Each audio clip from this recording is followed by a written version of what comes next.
If you like Trump's NFTs, A great Christmas gift. then you'll love the I Know the Best People pack of digital trading cards. We've got the best people. I know the best people. I have the best people. That's right. And this top-tier talent refuses to support Trump for a second term. We worked with him, we knew him, and we are telling you, America, this man is unfit to be president. And a second term would be more dangerous than a first. These people know what he was really like as president, and they're from every corner of the government. Cabinet members, I have a lot of concerns about Donald Trump. I have said that he's a threat to democracy. trusted advisors, When Donald Trump's back is against the wall, he ramps up the line. He targets migrants even more, and he hides in his safe spaces, running away from the traditional mainstream press. And guess what that is? Exactly what we are seeing from Donald Trump right now. I'm going to break down the latest, and we are going to check it out. But before we do, if I could quick ask you to leave a like on this video, and if you haven't already, to hit that subscribe button and join the community that we are building on this channel. It really goes a long way. Let's start with the polls that have Donald Trump freaking out this morning. A new general election poll from Morning Consult, a massive sample size of over 11,000 likely voters, has Vice President VP Harris up 6 over Donald Trump, 51% to 45%. Meanwhile, the new New York Times Siena poll, an A+ rated poll, has Vice President VP Harris up 3 over Donald Trump, 49% to 46%. Last month, it was 47% to 47%, a tie. And this, to me, I think was one of the most interesting facts from the poll, and one of the most impactful facts to know. 9% of registered Republicans said they plan to vote for Vice President Harris. That's up from 5% in the last poll, showing that the vice president's outreach to this group is working. You saw the vice president with Liz Cheney on 60 Minutes the other night. There is a reason she is doing those appearances, and those seals of approval from people like Liz Cheney, from Adam Kinzinger, are starting to pay off in the polls. Let's look at these general election polls in the states in Wisconsin.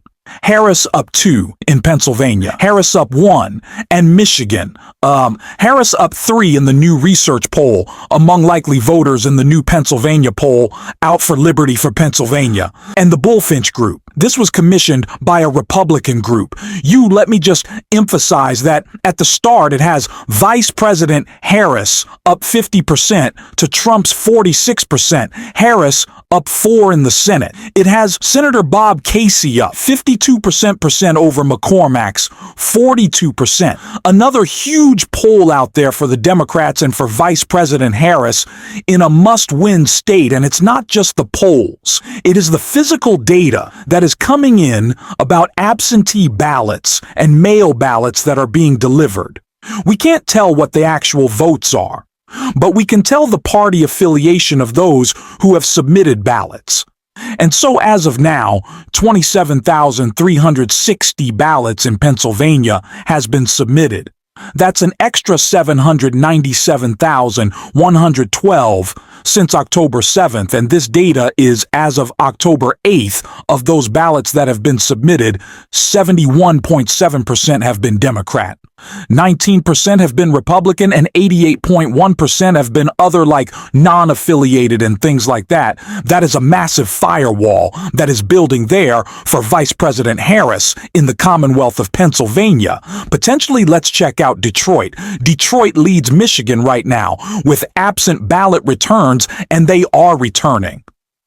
A whole lot of ballots seems to be outpacing previous years, and Detroit, of course, is a Democratic stronghold. This is causing the Trump campaign to completely spin out, and they are looking for any excuse and any distraction. Like I said before, they are ramping up their lives, so as part of their new disinformation efforts, they are furious that Vice President Harris was able to take center stage on 60 Minutes the other night. Trump backed out because he was too afraid of being fact-checked. That's not even just me saying it. That's what the Trump campaign admitted to. They did not want to be fact-checked, and 60 Minutes reported that during their broadcast.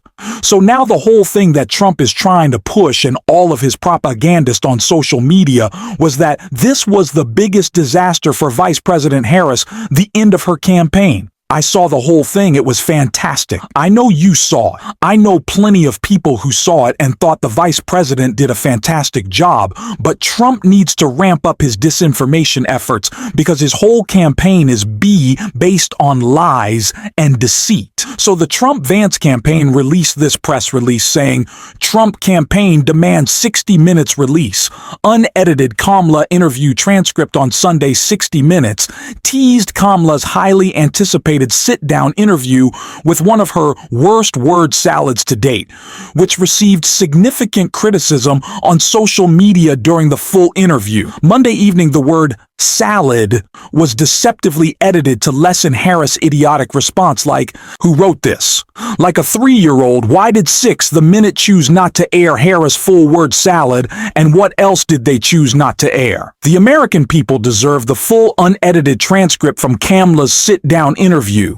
We call upon 60 Minutes in CBS to release it. What do they and Harris have to hide? Carolyn Levitt, National Press Secretary.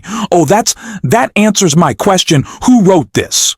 A 3-year-old Carolyn Levitt, who is Trump's press secretary, who is not the brightest bulb out there. Now let's talk about this for just a second, just to address the fact that Donald Trump is accusing somebody else of speaking in word salad. Have you ever listened to yourself speak? Even this statement is just all word salad. And Donald Trump would not get over this. Like he's been posting about this all day. You could see this one right here. This post, he said on a social media app, the interview on 60 Minutes with Comrade Vice President Harris is considered by many of those who reviewed it the worst interview they have ever seen.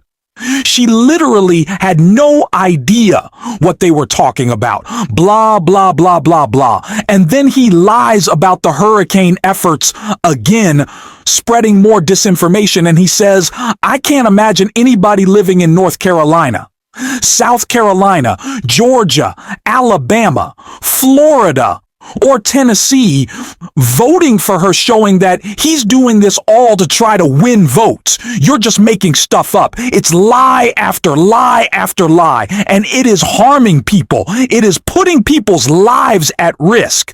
I mean, Donald Trump is seriously the biggest threat to our country right now. He continues the lies on a social media platform, writing the worst response to a storm or hurricane disaster in U.S. history, with another one coming. Our country cannot withstand 4 more years of these incompetent fools. The whole world is laughing at us. The whole world is laughing at you. The whole world is laughing at you. Donald Trump. And quite literally, remember when you went to the UN and the whole world laughed in your face. That is what the whole world is doing every single day. And you continue to spread these lies about the recovery efforts, which every Republican official says has been an A+ recovery effort.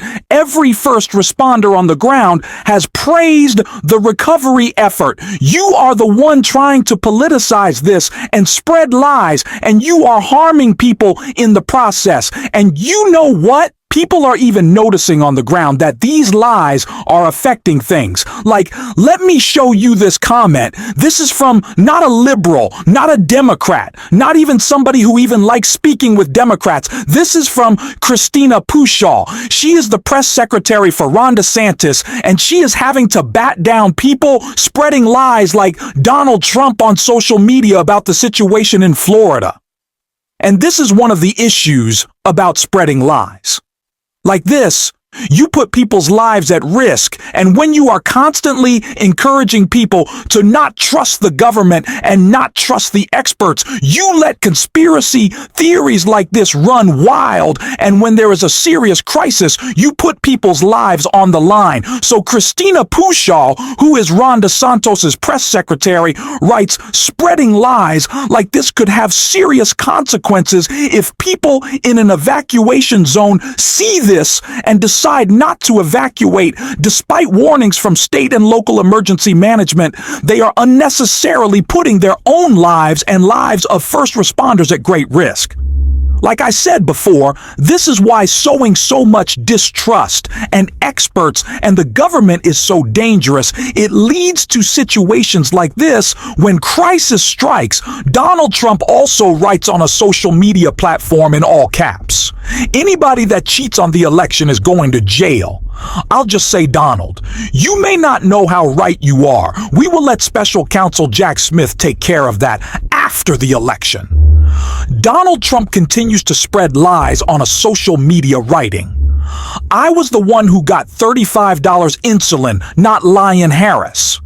I've never seen a group that lies so much like making up out of thin air that the U.S. produced 818,000 new jobs. He says she didn't work at McDonald's, blah, blah, blah, blah, blah. More lies, more lies, more lies. He likes to take credit for things that Vice President Harris and President Biden actually did. Maybe you actually like them more than you lead on. Donald, here are the facts with this. CNN has done a fact check of this. Like a billion times, Trump keeps falsely accusing Harris on Biden about lying about $35 insulin. And here's how CNN explains it in their fact check. They say facts first. Trump's narrative is false.